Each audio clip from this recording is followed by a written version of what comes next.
Our Vote 2022 primary coverage continues now with who's trying to represent a portion of the Valley in the state Senate. Longtime Senator Eddie Lucio retiring after more than 30 years in that office. Let's get to Channel 5's Trevier Gonzalez live with a closer look at some of the candidates.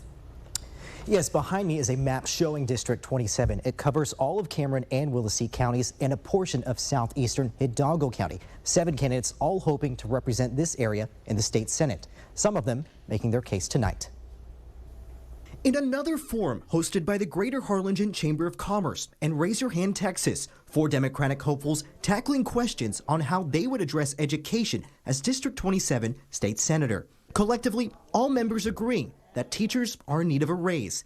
And when it comes to standardized testing, that teaching to the test is not the right answer. Salomon Torres says it's time that state funding be invested into public schools so that Texas is able to rank higher among other states. We are way too conservative right now when it comes to our state budget, and it's up to us as Democrats to really sit at the table and show how the fiscal responsibility can be defined as more than just careful spending of dollars, but it's also in how does an investment in taxpayer dollars, how does it pay off in the long run? Alex Dominguez, a former educator and most recently a state representative for House District 37, says he would put aside dedicated monies for public schools. If I was elected to the Senate, the way that I would earmark this money is I would refocus on our teachers and, more importantly, on the technical support that they need to bridge the technology gap for much of our schools that are impoverished. I think this will allow our students to have greater opportunity to quickly get up to speed for any time lost during the pandemic.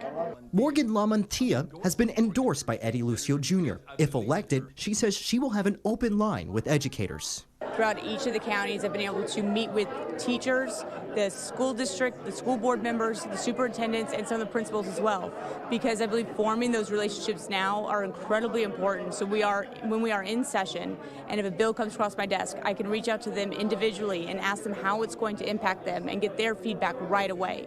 But Sarah Stapleton Barrera, who lost against Lucio in 2020, says that the now retired senator didn't always support education. I think his main flaw was taking a bunch of money from these pro-charter groups. And so first things first, I will vow and promise to never take any funding from anti-public school groups. And then from there, like I've been preaching for years now, is we up that teacher pay and get us amongst the national average, which we so desperately deserve. In total, there are 7 who are running for this vacant seat. The 3 candidates missing from tonight's forum, all 3 Republicans. Trevier Gonzalez, Channel 5 News at 10.